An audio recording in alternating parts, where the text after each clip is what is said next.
It's showtime, baby. Let's go. Woo!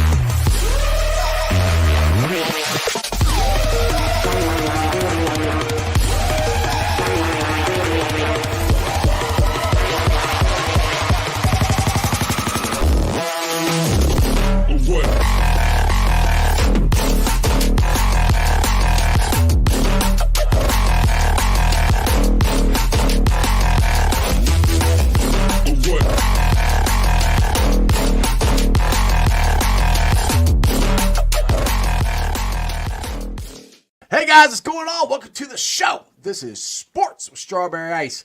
I'm your host, Ashman Jeff Trunapole. And as always, I'm bringing you sports from a West Side point of view right here in the great city of Cincinnati, Ohio, home of some of the best barbecue around. Midwest best, baby. They got Uno wings. They got G-Funk. They got CTB wings. They got delicious chili. Dude, it is awesome. Go check out Midwest Best. Check out Midwest Best this weekend. Get some of their delicious chicken wings. Get some of their pulled pork sandwiches. I highly, highly recommend it. What's up to everybody? This is Sports Strawberry Ice, and as always, coming to you live from this glorious place down here. It's the Ice Cave. The Ice Cave is brought to you by T Properties. T Properties, quality housing for quality people. Check out the website at www.tpropertiesllc.com for all your rental property management needs and your rental needs. So if you got a house, a condo, or you're looking for any of those, check out T Properties. If you've got a rental property you just don't want to manage anymore, give T Properties a shot and they will take care of the rest. And you know what I got the hat on today? Because we're talking NFL draft and we hit the jackpot in 2020 when we drafted Jackpot Joey. Now, we're going to win the Super Bowl this year. They're going to nail this offseason. They're going to nail this draft. Me and Brian are going to discuss what they're going to do to solidify this draft and get the Bengals to the Super Bowl. So, make sure you're geared up with the Jackpot Joey stuff. Right, we got hats, hoodies, all that stuff. Remember, portion of the proceeds go to the Joe Burrow Foundation. So you're not only wearing cool stuff, you're also supporting Joe and his foundation. What is up to everybody in the chat? We got Stranger in there, Rocket Bango, Johnny Paps is in there, Brad's in there, Tony Blazin, Mike Madden. What is up? Welcome to the show. All right, guys, we're talking NFL draft. It is the middle of February. Reds pitchers and catchers have started. We got the NBA season in the All-Star break, so what a perfect time to get into some deep fried draft with Brian. What is up, my man? How you doing, Brian? Hey, man, I'm doing good. I appreciate you having me on. And I tell you, the next time I'm in Cincinnati, I'm definitely going to try me some Midwest Best barbecue there. Wish I'd have known about that place when I was there a few years ago. Oh, dude, I will hook you up. You come here, and I will hook you up. It is delicious. So they got – see, I can't figure out my favorite. So they got the CTB wings for Cam Taylor Britt. They got the Uno wings, which those are two of my favorite. Their G-Funk is one they're really known for. But have you ever had Grippo potato chips here if you've been to Cincinnati? They're barbecue chips. You ever I have not. They are, to my opinion, they are the best barbecue chips around. So they have Grippo wings. And, oh, my God, they are delicious. I mean, and if you could hit on the third Saturday of the month, they have their ribs in. And, oh, dude, they fall off the bone. They are delicious. So I know being a deep fried draft, you like some barbecue. I do love me some barbecue, man. And it's I was only in town for like a day and a half, so I didn't really get to explore the outlet part. Basically, if it wasn't in and around where the stadium was, yeah. I didn't get many places. So definitely something I want to do the next time I go up there for a game. Probably won't be this season, but I'm looking forward to getting back up there for a game at some point in the near future. Hell yeah, dude! Just hit me up. I will take you there myself. It's about it's on the east side of town, so I'm on the west side. It's about 45 minutes from me, so it's about 30 minutes from the stadium. So it's a little bit of a drive, but it's definitely worth it. It's definitely worth it. They're great people. Tim and Nicole are awesome people. All right, let's get into the draft here. Now we got the Bengals at 18, and what I keep saying is, I don't know what they're going to do because it depends on what's going to do in free agency. So we're going to just take this as what they would do right now. You know, free agency out the window. You know, we don't that's your hero nor there. Now I know a lot of people have talked about drafting Brock Bowers. That's the big tight end everybody wants because the Bengals should have drafted a tight end last year, and they didn't. And I think you can kind of talk about this off air. My personal opinion is right tackle is more important than tight end. Now they could address it free agency, I don't know, but if they don't, and Brock Bowers is there, I think they're still drafting a right tackle. What's your thoughts on that? If Brock Bowers is on the board, no. I think he is definitely the play. And that to me, that goes even if they sign a tight end in free agency before the draft. I think Brock Bowers, because last year the tight end class was probably as deep as it's ever been in at least the time that I have been covering the draft. This year is abysmal as far as tight end prospects go. It is. You have Brock Bowers. You have Brock Bowers here. Then you have JT Sanders from Texas about here. Right. And then you have everybody else down here somewhere. It's not great. So for my baseball reference people, so it's like an Ellie De La Cruz strike zone. It's about this big from top to bottom. From one to and that's about the chasm from tight end 1 to tight end 3 in this class. Right. And that's the thing. You won't have a single universal or consensus opinion on who tight end 3 is. Like tight end 1 is consensus, tight end 2 is consensus. After that, 10 different people might have 10 different answers. That's kind of where we're at. So if Bowers is on the board at 18, and I don't think the Bengals would trade up because they just don't do that. They don't do that, yeah. Even if he was to fall in that 13 to 14 range, I don't think they would make the move. But to me, the style of play that Brock Bowers plays with, you put him in this offense, I think because I think Tyler Boyd is gone. Yeah. I think so too. Yeah. Higgins isn't going anywhere. They're tagging him. The tag is there. He's not going anywhere, at least for the 2024 season. Right. But to me, Brock Bowers can give you everything that Tyler Boyd gives you right now, plus more diversity in the run game.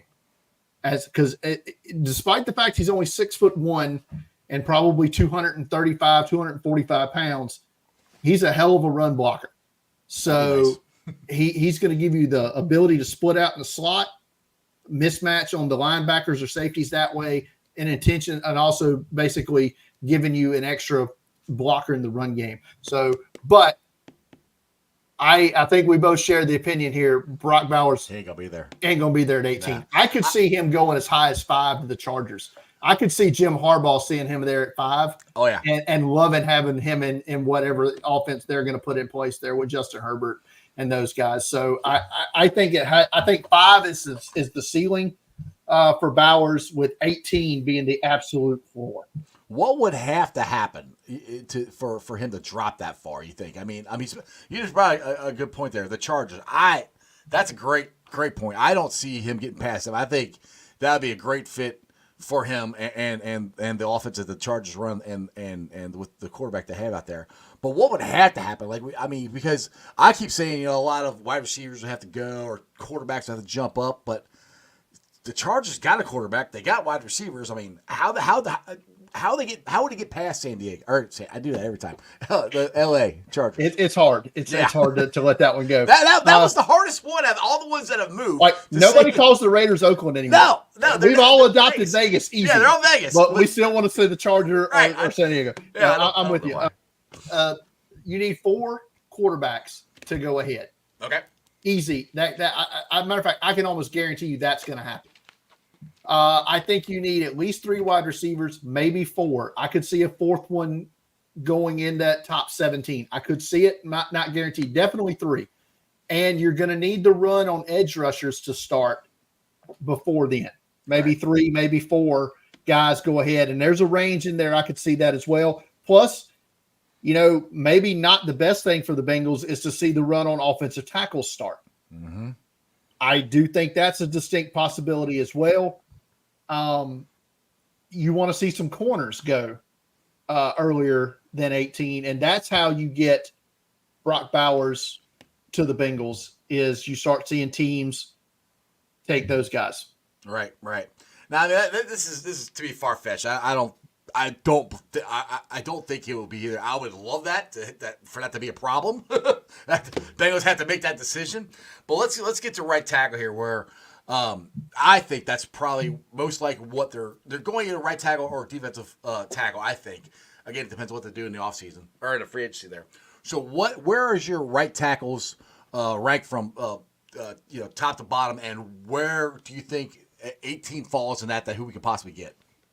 Deepest offensive tackle class I've seen in some time. And that was saying something because we had a great class a few years ago. Mm-hmm. I think this class is deeper with more potential starters. And I'm not ruling out the possibility the Bengals can't get an offensive tackle, a right tackle starter at 49. That's how deep I think we go here. 49. I hadn't thought about that one. Now, 18, I think there's going to be some guys there for sure that are going to be intriguing. Joe Alt is not going to be there. I think he's the first offensive tackle off the board. He's my number 2 offensive tackle, but I think he's the first one on the board. Okay. I think Olu Fashanu from Penn State's also going to be off the board, but I'm not ruling out that he's not. Maybe some other teams don't have some other guys ahead of him, and maybe he's there at 18. I'll take it. I run that card up in a heartbeat. I don't care. Now, would you take him over Brock Bowers?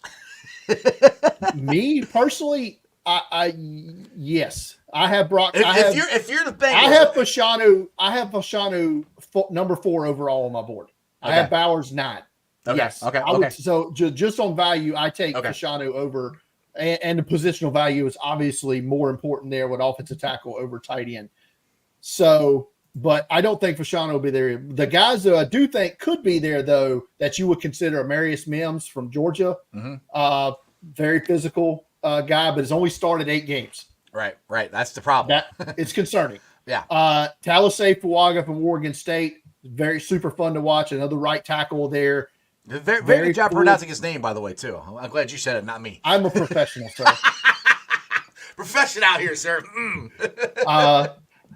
The guy that I think is intriguing a lot of Bengals fans right now at that right tackle position is J.C. Latham from Alabama. Yep. And he's very, very smart, very powerful, and he's been playing right tackle. So there's not – some of these guys are left tackles that you're going to have to, hope that can make the move to right tackle. Right. Tyler Guyton from Oklahoma is another guy I saw at the Senior Bowl. I liked him at the Senior Bowl. He looked pretty good. Yeah, he was very good at Senior Bowl. Former tight end, great athlete. Here's where – and I'm going to slam the Bengals here a little bit because it bothers me.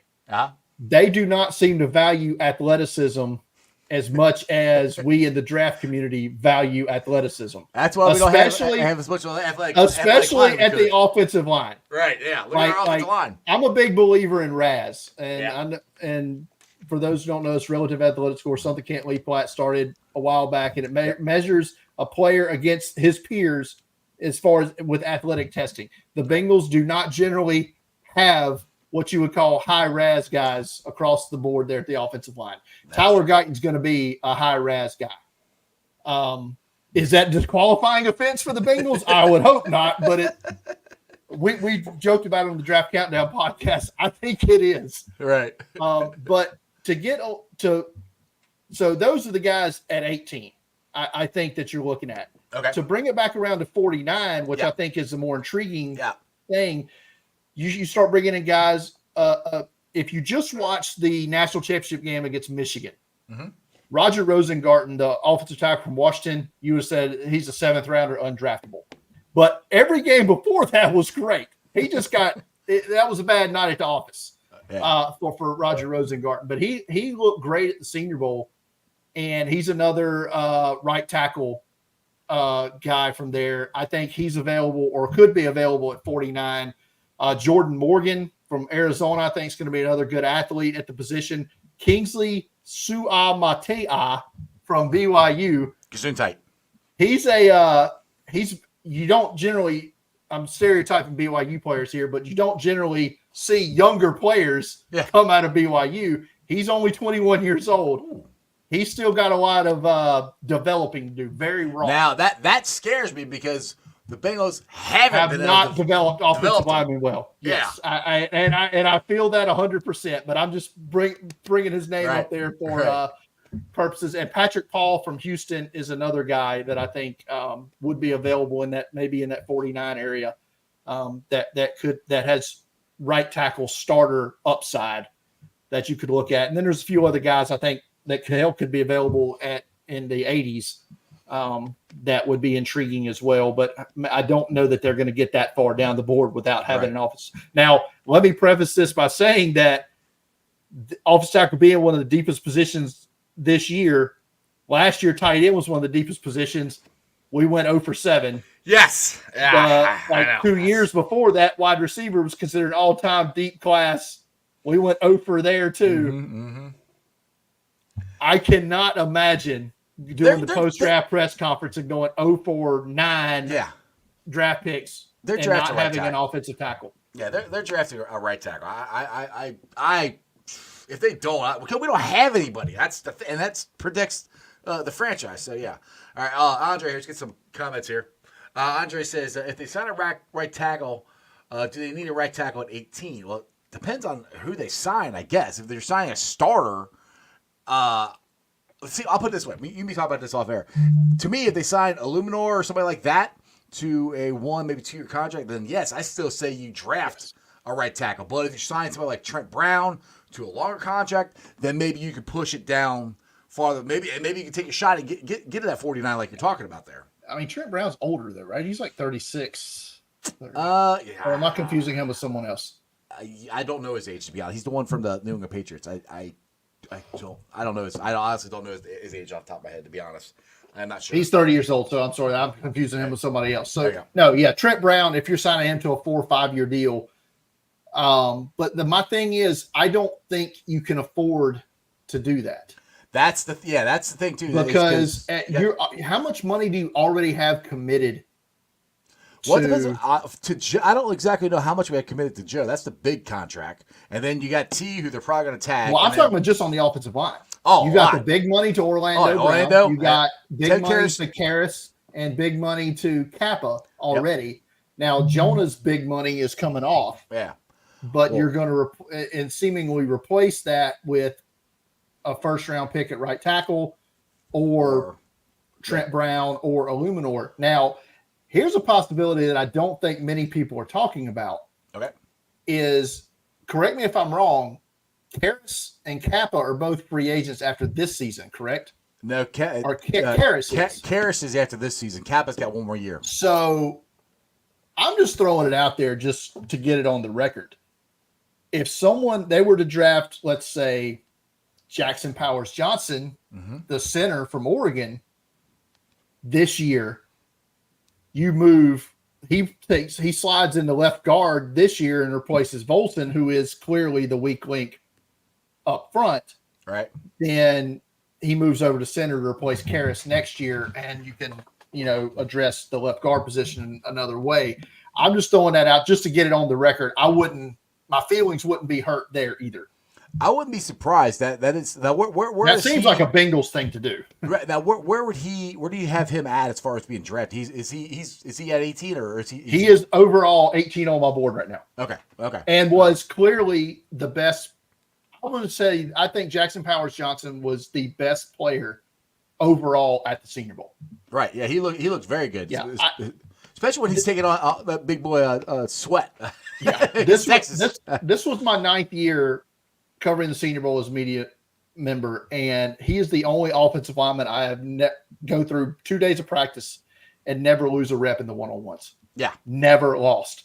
Never seen that before. Sometimes you get beat and everything else is great. He never lost a rep, and he's just so powerful, so strong and quick, great hands. I'm not sure he's there at 18. He might not be. We did a live mock draft last week on our show, and I had the Broncos drafting him at 12. So, that's a Bengal thing to do. What they've done, like we talked about off air, the Miles Murphy move, where they draft, for the future, which I would make sense. But the only way it would make sense to me is they got somebody at right tackle, or you gotta have somebody at right tackle, and it goes to your point. You get him, Powers Johnson at 18, and then at 49, if the draft works that way, you can get another right tackle that whoever you sign, he can replace that guy in a year. That's where that could work out. But then that leaves us with our interior defensive line, where Sweat would be gone. The guy from Texas A&M would probably be gone. Those are guys that I would like to get. Am I correct in that? At some point, you have to develop offensive linemen. You have to draft and develop offensive linemen. Yeah. That is the biggest curse against the Bengals right now, is their inability to do that. That's why they haven't been able to finish the job. Right. And that's why they're about to enter a level of salary capness they've never entered before, where you're now a contending team and you have to pay to keep your team a contending team. But to do that, you have to draft and develop players.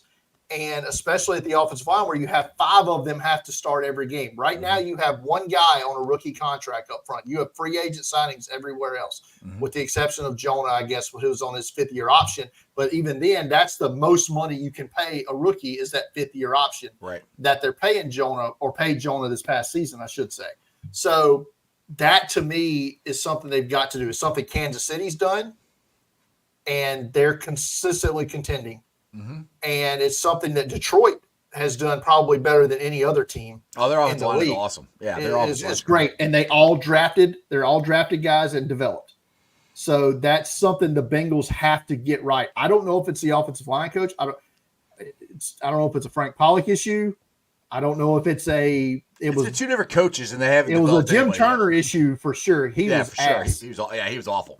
I agree with that. Has the offensive line really developed any more under Frank Pollock than did under Jim Turner? I mean, these are hard-hitting questions that Bengals fans should be asking, and they're not.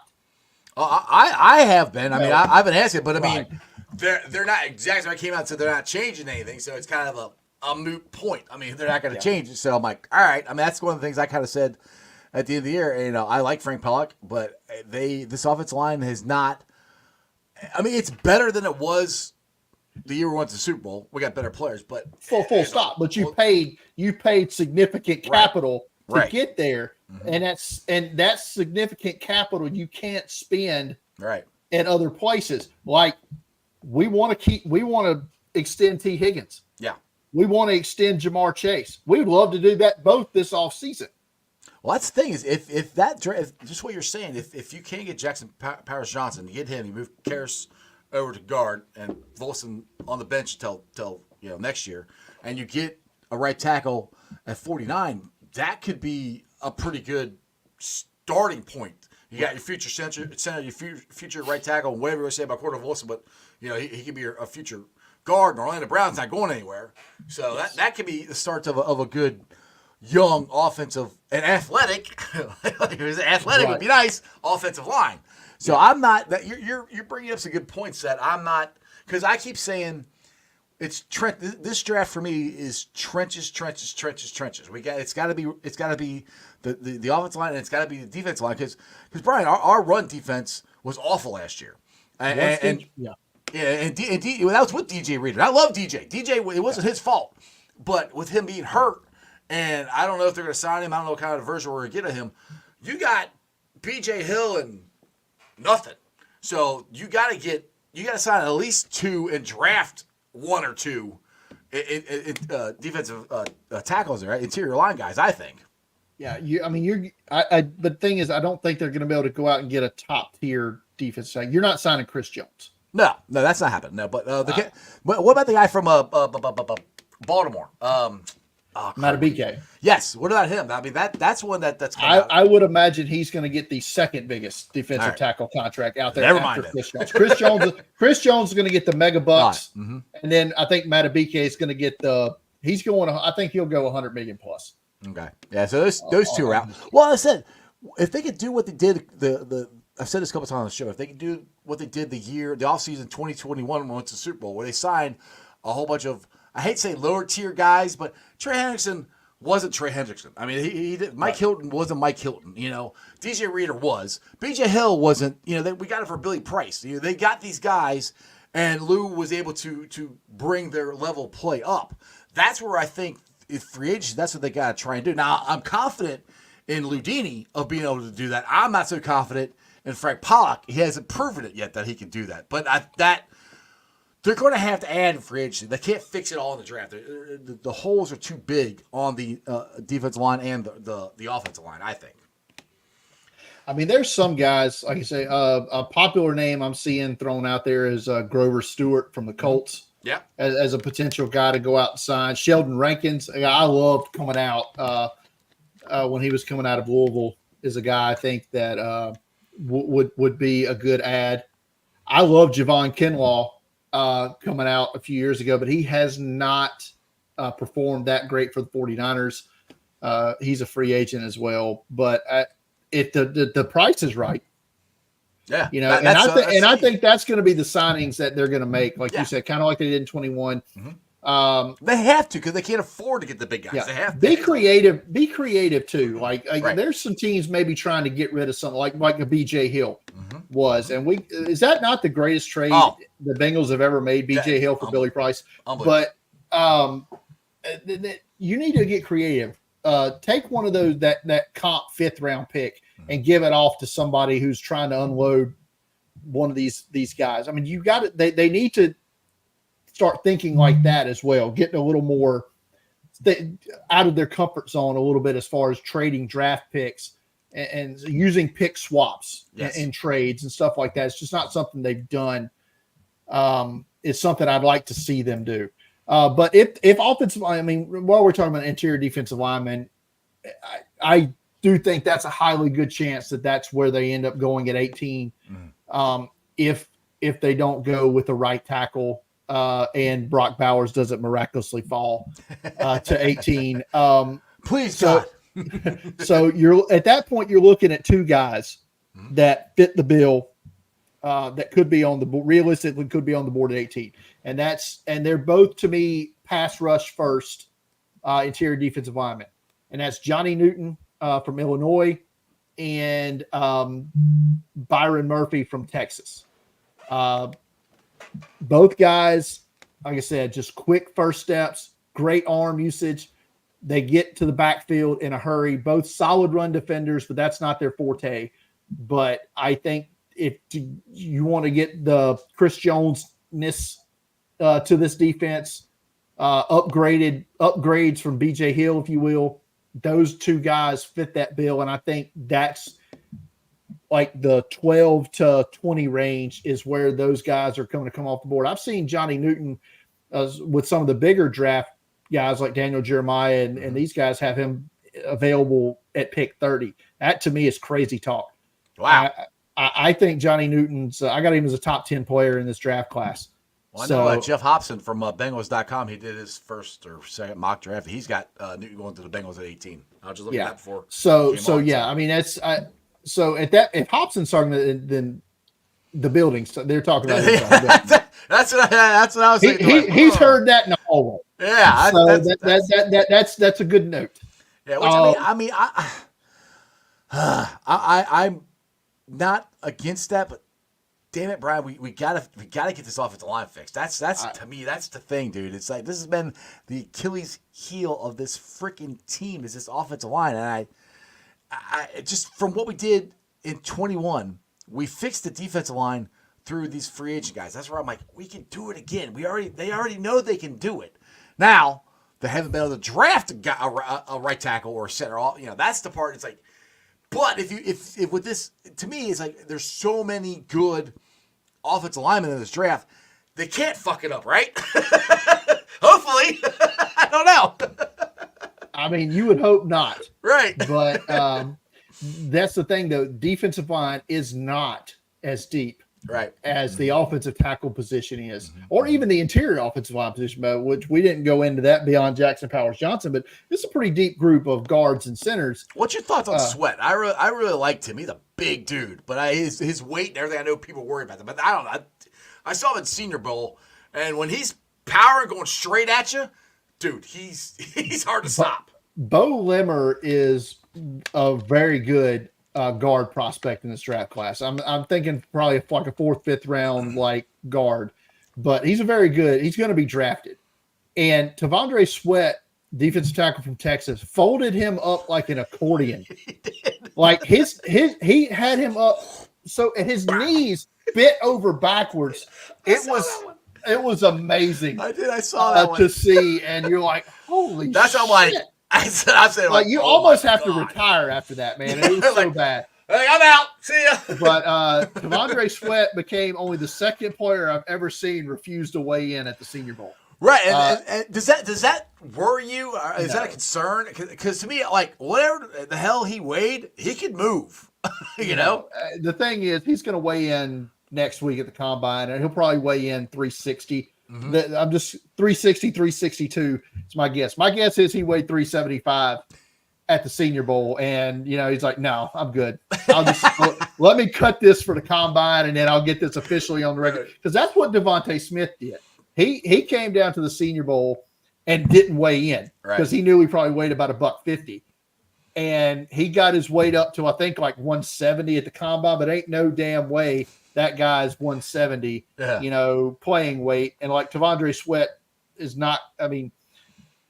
So is Sweat is because I think before the Senior Bowl he was more second round. Did he push himself up to late first round, you think, or is he still back in the second round? I'm not ruling it out, but I think he's going to be more of a high second round pick. I don't know that he's going to fall to 49. But to me, the second round is always weird to me because you have the night off. So teams are going to restack that board, and what you start seeing is that next day, teams, and you almost inevitably see speed go at the top because all right, we got to get this guy. So you see receivers, corners, and then offensive tackles, because especially if some of these offensive tackles, like if teams are like, hey, this class is deep, let's go somewhere else, and then we'll come back to the tackle. That's how you see those offensive tackles start falling into the top of the second round. Some of these guys that we think are going to be first-round picks might be available. Hell, we did that mock draft we did last week. We had J.C. Latham fall out of the first round. Really? We were both shocked. Like, holy crap, we didn't put J.C. Latham in here. So maybe that was just oversight on our part. But stuff like that happens every year in the draft. You're left sitting there at the end of night one. How the hell is that guy still on the board? How the hell the Bengals not drafted tight end? Right. That's what happens. Right. So it's like that. But with T'Vondre Sweat, to me, he is the nose tackle in this draft class. Yeah. After that, there are other guys I'm not sure get drafted before midday third round, I should say, or early fourth round. Guys like McKinley Jackson from Texas A&M is another one, and there's a few others that are nose tackle prospects that are going to go much later. But that's a position that's almost being phased out or isn't high prioritized, so to speak. So when you get a guy like DJ Reader, and the Bengals got him at his peak years. That was one of the better free agent signings they've probably ever had.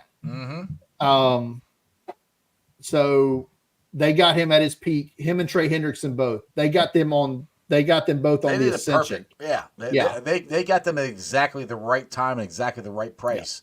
Yeah. And that's kind of what they need to do again this year in the free agency. They need to find those guys. You got to get lucky. Yeah. Almost. Yeah, or scout, have your pro scouting department do identify these guys and make the play. But I think Sweat could be on the board at 49, but likely not. Yeah. That's the thing is like DJ Reader, they actually paid a pretty good penny for him too. It wasn't like they got him on the cheap. They got him at the right time. I think at the time he was the highest paid nose tackle. I think. I might be wrong on that, but I think he was. Now we got some questions in here about wide receivers. When will the Bengals draft them? How good's the class? Because, like I said, we got T. Higgins, who, unless hope the God they sign him, but I don't think that age is going to let him sign. I think it's most likely they're going to tag him. I don't think Tyler Boyd is going to re-sign. Or I think the Bengals are going to be done with him. That's the reason they drafted, like we talked about, they drafted Miles Murphy last year. It's the reason they drafted Chuck Jones. They drafted Yoshua. Well, mostly Chuck Jones, but Yoshua is more on the outside. Wide receivers here. How is this draft class? And I don't see the Bengals looking at drafting a wide receiver until third at the earliest. Yeah, third, fourth round. It's about where I'm at. I think day 3 is the earliest that even comes, unless something stupid happens and somebody just falls in their lap. such a high value on the board that you got to pull the trigger. Right. And I'm not ruling that out as a possibility because, like I said, crazy shit happens, man. It depends on what, and the thing is, there's always going to be a run on something. Right. Tackles, offensive line, it's something. That there always is. Yeah, that's what you always have to. But to answer for the depth of the class, I think it's deep. I don't think it's as deep as it was last year. I think you have a good array of skill sets. I think you have a good number of outside guys and a good number of inside guys as well. As far as the Bengals are concerned, I don't know that they're going to go into this draft with, like I said, that being high priority. I think they saw enough, at least out of Yoshivas, to be intrigued, I guess. Mm-hmm. I'm gonna be honest. That was probably one of the more disappointing things of Joe Burrow getting hurt was not seeing Yoshivas be able to develop with him at quarterback to see what he could do. Now, we saw a good bit of him down the stretch there, but I think what you could end up seeing is maybe Yoshivas, I think, is such a good athlete and still kind of raw that you could almost maybe see him as a big slot. I've kind of brought that up, and people think I'm crazy for that. I'm like, no, I don't think it's crazy at all. He could do it. But I think also what you could see more of next year, and I think we will see more of, is when Yoshivas comes in the game, Chase comes inside. Mm-hmm. And when Chase is in the slot, good things happen. Now that I like even more than Yoshivas, and that's the thing, which I hope they do. I don't want him to do it all the time. Yeah, I want to move Chase around, do different stuff with it, because like they did a little bit last year, but not enough. And it might be because Burrow was hurt or whatever, and he had he's hurt with the calf. And then that's done it a lot of things. Yeah, as far as development goes. Yeah, so I like it a lot of things. I like to see Jamar in the backfield more too. I like that. Not necessarily the sweeps, but as screens and all that stuff in the backfield. But the slot is where I can totally see that more than Yoshivas. To be honest, you put Yoshi on the outside, and you got T on the outside, and Chase and on the slot. That's where I think I could see it happening more often. But it also depends on who they draft. But yeah, I think they again, we talked about how they draft for future, and that's where I'm like, they might not draft a wide receiver. I mean, because of what they did. Because I know some people are kind of down on Charlie Jones. What I saw, Charlie, I think he could be. There's something there. He got hurt and all that stuff, but I think there's something there. What's your thoughts on Charlie Jones? Charlie Jones is fine, but what he is now is what he's going to be. Mm-hmm. You're not going to get any development out of Charlie Jones at all. He's fast, he's shifty, he's a great special teams guy, right? But he's also been banged up a lot. But he's older. Where Yoshivas is still raw, right? Because he played at Princeton and ran track, so he's still got a lot of things that you can mold into. And you have the man was a heptathlete or something. Heptathlete. Yep, exactly. I mean, it's crazy. So, like I said, if they draft a wide receiver, I think it might come in the 5th round when they have 2 picks, or in the 7th round when they have 2 picks. I think it's going to be in one of those type deals where they're drafting a guy late, just throwing a couple of names out there that could be there, like Anais Smith is a slot guy from Texas A&M. You got Ryan Flournoy from Southeast Missouri State is a guy I like in that late round area. And then, like I said, Anthony Gold is another one. He's a smaller slot guy, but he's another punt returning. And that's a guy that he actually ran a punt back for a touchdown in the East-West Shrine game. He's a guy that if you're drafting like someone like Anthony Gold, you're bringing him in as direct competition to Charlie Jones' spot. Right. Which I'm never opposed to for competition. I'm never opposed to that. I want everybody to have competition. Anybody that was drafted, in my opinion, on day 3 is always going to be fighting for their spot. Right. Yeah, I don't until they get a second contract. Right. Then they're in. Then they're in. Yeah, exactly. All right. Now the big topic conversation again this offseason is Joe Mixon. Chase Brown. I think had flashes. I think he is a good running back. I don't think he is there to be our number one guy. I think Mixon's coming back, to be honest, but I do think they're drafting a running back. What's your thoughts on Mixon, and what's your thoughts on the running backs in this draft class, and where would the Bengals, if they're going to, again, do they put running back above wide receiver? Because I kind of do. I think so. I think running back's above wide receiver. So because we got Mixon and we got Chase Brown, and that's pretty much it. I thought we have that right now. Yeah, I mean, I assume Travion Williams. He's been there 5 years now. You know what he is. Yeah. Good dude, great dude. I bet Travion is a great dude. Travion Williams was my number one running back in his class. I loved him coming out. He obviously hasn't played like that, right? But I loved him coming out. So I'm not going to slack. I'm not going to slack on him at all. Yeah, no, I think he comes back. I'm not saying they move on for Travion. I think he comes back, but they still need somebody else in that room. I think. Hot take: I don't know that we have a running back taken in the first 2 rounds. Yeah, I don't. I mean, but I think in that third round, where I think the Bengals might be in the market, I think you could have 6, maybe 6 go in the third round. I think there's good enough players that you're going to happen. I'm curious to where Texas, as the Bengals have done this a lot, and it hasn't always really worked out. We're drafting a guy coming off an injury. Yeah. I am not opposed to drafting in that third round Jonathan Brooks out of Texas. Really? Who, before the ACL injury this year, could have been the first running back taken in his class. Mm-hmm. But a knee injury for a running back?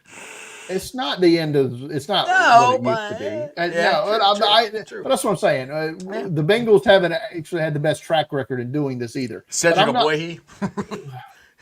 Billy Price. I mean, we can go on and on here. We don't have to drug up bad memories.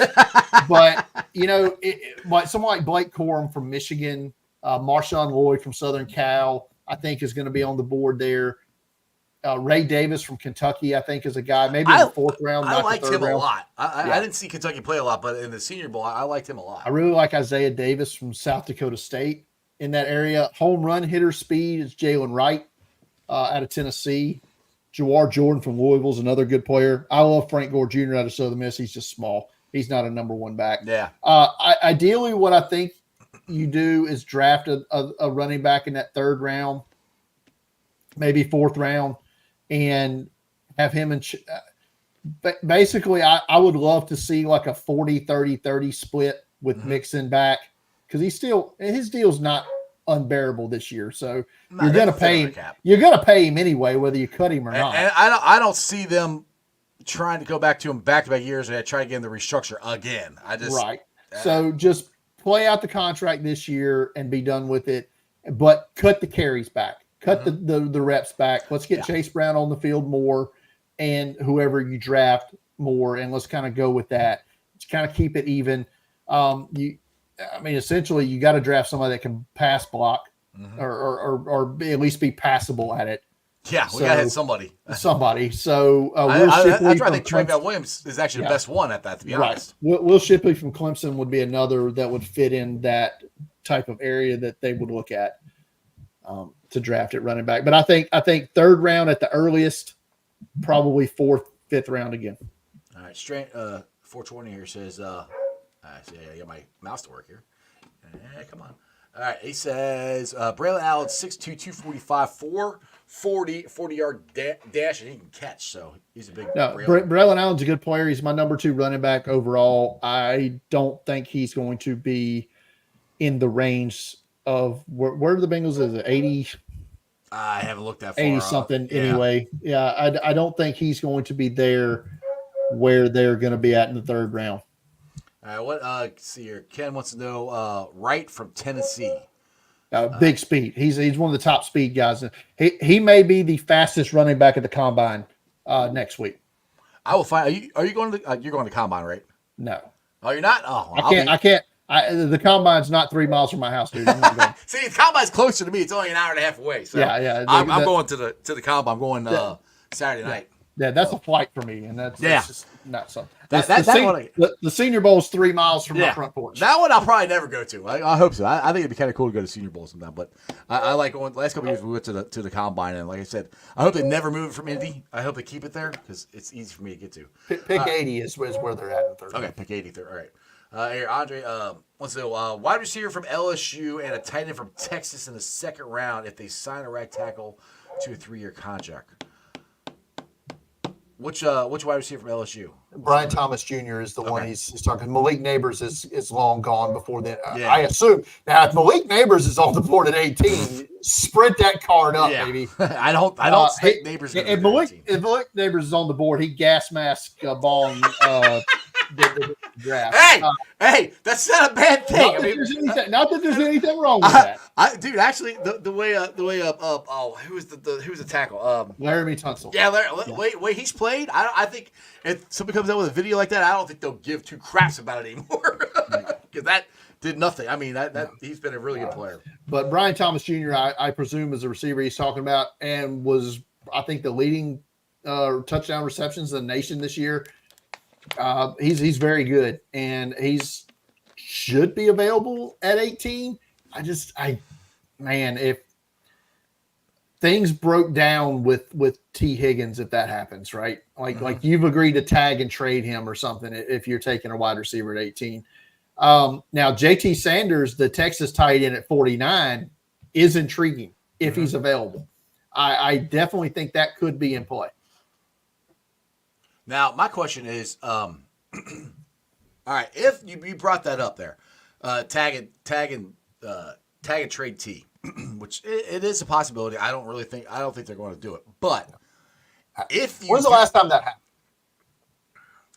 Where a team tags somebody and then the only way it would work is if you tag them and then you allow that team to negotiate an extension for them. That's the only nobody's going to because T then has to sign the tag. Right. Yeah, because nobody's going to just trade for him for a 1-year tag. That's not going to happen. Nobody's going to. You got to be able to get a extension out of them.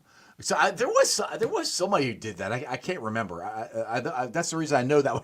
It's happened, but I'm just saying it doesn't happen as often as fan bases. Oh, everybody thinks it's not Madden, you know. No, yeah, and that's the thing. It's like, and what's cracking me up is the national media are like, oh, they either gotta tag him and trade him, or they just gotta let him go. I'm like, one, they're not gonna. Do you know the Bengals? Like, they're not gonna let him go. He's one of the best wide receivers of all. They're not gonna let him go. And like you said, the tag and trade is kind of hard. But just for shits and giggles here, if they were to tag and trade him, I'm not taking anything less than a second round. I mean, I'm trying to get a first round out of him, to be honest. But that is with them. That team gets to sign him and all that stuff. But I'm not, like I said, second round is it. If we don't get that, then I'm keeping him. Best case scenario in the tag and trade situation is, to me, Carolina offers you 33. Ooh. And to me, that's the best case scenario.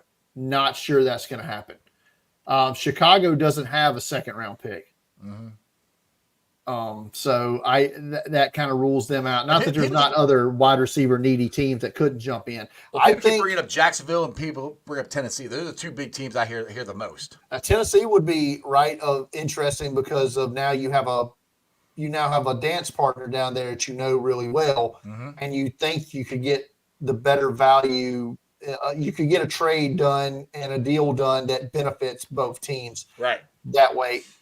I think it's in a tag and trade, it's the second most unlikely of the 3. It's number 2 of the options. You get like a second round pick in this year's draft and maybe a third round pick in 25. Because if you just let him go, your best pick that you're going to get, and that's saying he signs the biggest free agent deal of any other player this offseason, you sign nobody to offset it. The best pick you're going to get is the 97th pick in the 2025 draft. That's never going to happen, dude. Right, and that's not. That just drives you nuts with these national guys, because I listen to ESPN radio in the morning sometimes, and Chris Canty is like, oh, the guys that I wouldn't tag, and T. Higgins up there, I wouldn't tag him, like, because they're like, oh, it's going to cost too much money, yada yada. I'm like, it's only for 1 year. Everybody's talking about you got to And sign. these- You got to sign Jamar. I'm like, but Jamar isn't going to get signed. His contract's going to kick in for 2 years. And these Jagoffs that say that, it's like, guys, the cap is going up Right. at minimum $9 million from what it was last year. It was $234 last year. I think it's going to at minimum be $243.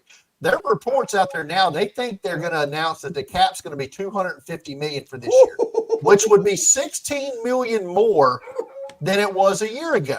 And from what I've heard, we have And 49 Burrow's contract doesn't toll until next year. Burrow's still on his rookie contract. Right, and the thing is, and I think I've heard we got like $49 million to spend. Yes, under the cap. already. So. That's on what? Then that's before the additional $7 million. Right.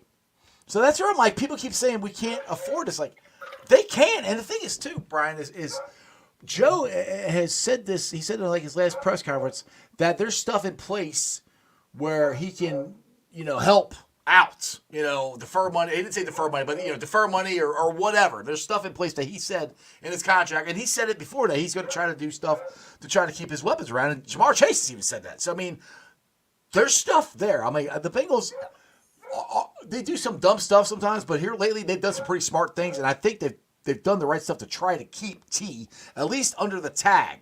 I don't know if they could sign him because his agent wants all guaranteed money and get as much money as he can, which is what he's supposed to do. But that's where I've come to conclusion that I don't think T's here after next year, but I think he's here. I think they tag him.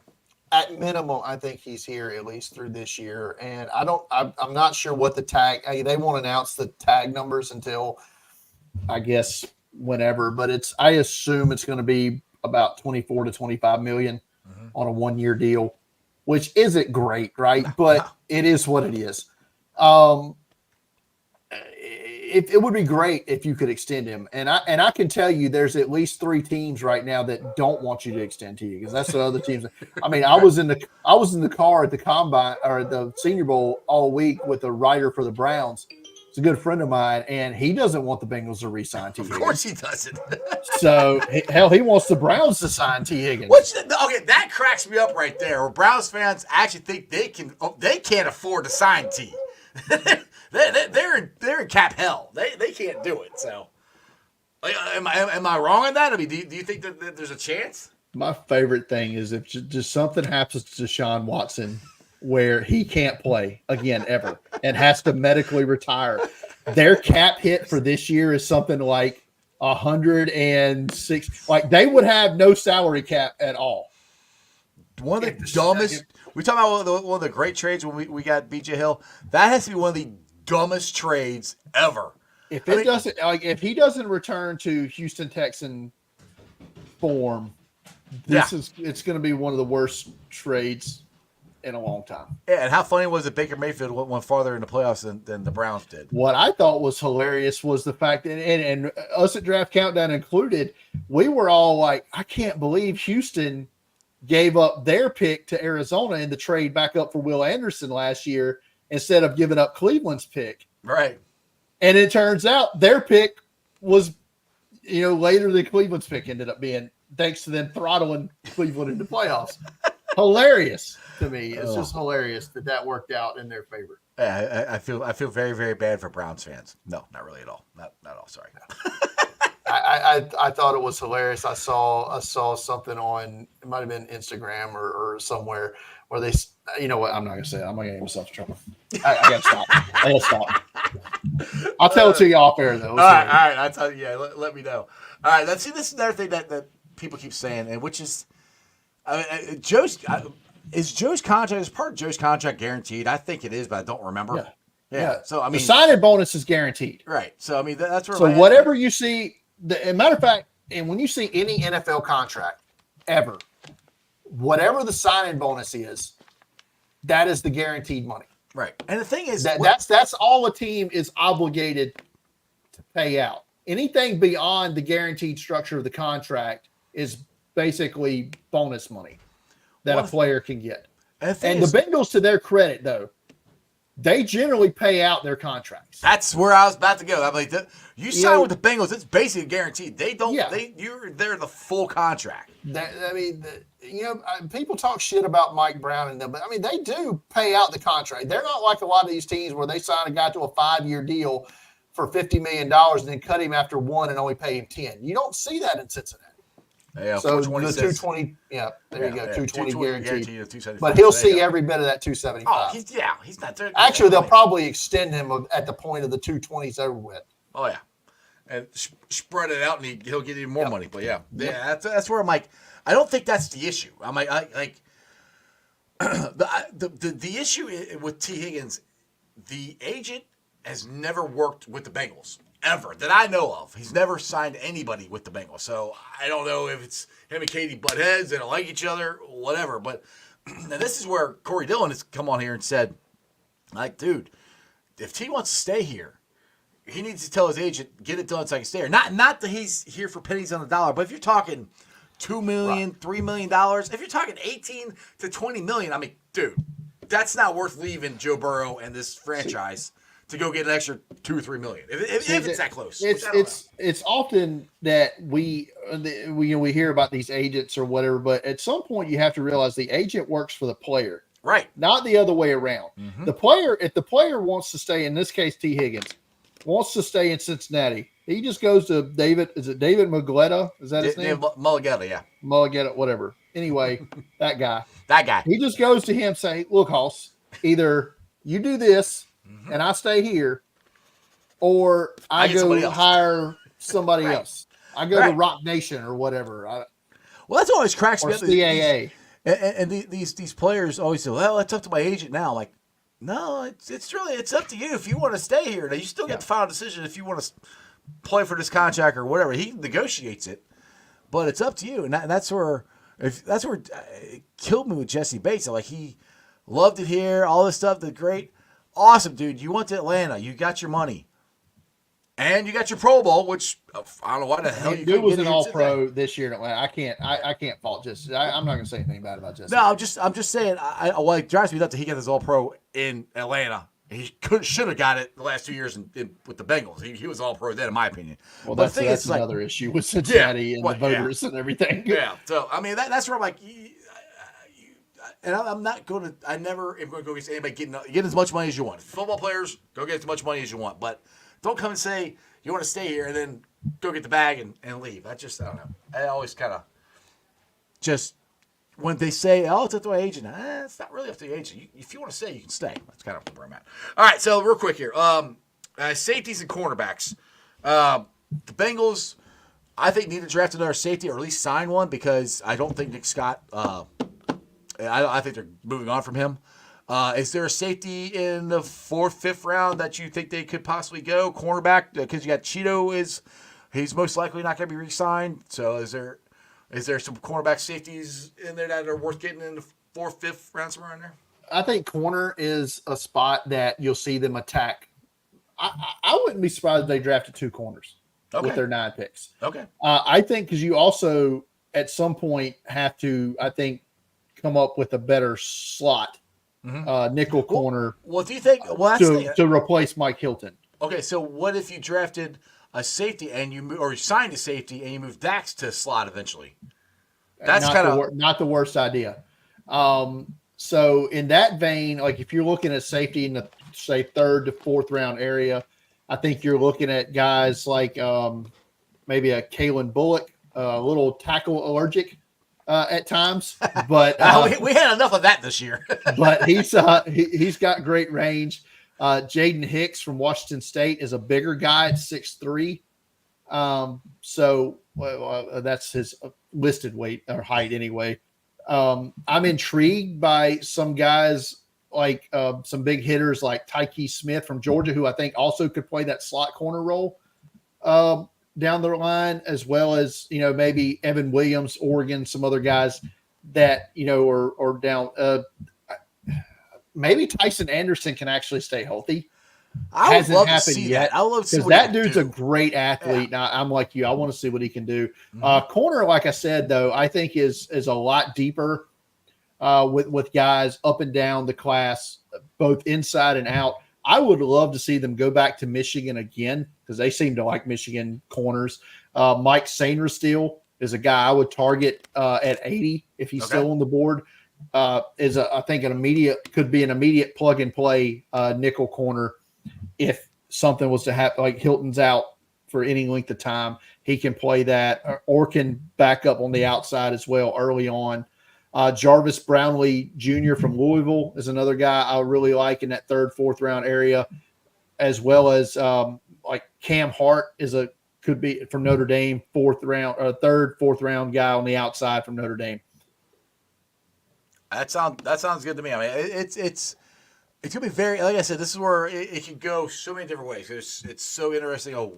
Because the Bengals have big needs, but I think it's all can be addressed this year with free agency and the draft. It just depends on which way they're going to go. And like I said, I think we're both in agreement they're going to free agency is going to be like mid-tier guys, kind of like what they did in 2021. And then if they can get the defensive tackle, right tackle, then it's kind of, I think it kind of goes to best player available if they're there. That's kind of where I'm at with them. But anyway, Brian, you've been on for an hour, 41 minutes. I appreciate you, brother. I didn't even realize we were on that long time. I looked at the clock like I consider keep talking draft a lot. I do geek out on it. Like I said, I don't study it like you do, but I do love talking about it, and I love the integral. And you guys do a great job. Good plug some stuff to everybody where they can find your workout and your shows. Yep. Go to draftcountdown.com. We have a mock draft. We'll have a 2024 mock draft, some longer than others, up every Monday between now and through the conclusion of the draft. We have team-specific mock drafts for everybody, not the Bengals, going up in the next month. I'm the only one that does the Bengals, baby. At Draft Countdown. Yeah. And if you go to, you can follow us. Go subscribe to our YouTube channel, man, because we need more subscribers. So go to youtube.com/the draft countdown and subscribe there, man. And we go live every Wednesday night. And if you're more interested in learning about what relative athletic score and RAS is, the guy who created it is coming on the show tomorrow night. Yeah. All right. Ken is awesome. I've had him on a couple times. This time of year, I start getting the same guys on. I get you on. I get Ken on. All these guys on. We're gonna have Ken on tomorrow night. So yeah, go to youtube.com/the draft countdown. And as always, as you can see on the screen there, I can be found on Twitter at Deep Fried Draft. Right there. Exactly. Go check it out. Brian, I appreciate it, man. I'm sure I'm going to reach out to you again. We got another 2 months to the draft, so plenty of time. Especially after free agency, that's I think gonna. Well, that will definitely shape mid-March. You can definitely start hashing out a few things. That's when we can start. Well, that's what I thought last year, and Miles Murphy's sitting there, and we didn't freaking draft him, but or Sam Laporta. But anyway, whatever. Brian, I appreciate you, bro. Take it easy. No problem. See ya. All right, guys. I hope you enjoyed that much. I did. Go check out Brian and the guys at Draft Countdown. They do a great job on there. I have them on every year around this time, so go check them out. And like I said, the draft, like I said, it's going to depend on what we do in free agency. I've said that all the time on here. We can talk about it, but he's got me intrigued at a right tackle. Like if you get center at 18 and then a right tackle at 49, that's interesting. I like that. Anyway. Thanks for watching. I appreciate everybody out there who's checking me out. Make sure you hit the subscription button, hit the thumbs up, share the show out to everybody as much as you can. Thanks to my sponsors for the show, T Properties. Go check them out, tpropertiesllc.com. Jackpot Joey, of course. We got the brand, the hats, all that stuff. And, of course, the best barbecue, I think, in the city of Cincinnati. Midwest Best Barbecue. Make sure you guys check it out. I've been live streaming on ZTV, YouTube, Facebook, X, Rumble, and you can follow me on all those, along with Instagram, Threads, TikTok, all that good stuff. Got a great show coming at you tomorrow. We are live every day, Monday through Friday at 5:30, so make sure you check it out. And if you have missed any of the shows, go back on YouTube, go back on Facebook. You can find it. Twitter, it's all there. Other than that, I'll see you guys tomorrow. Throw it up. That's your sports, baby. See ya!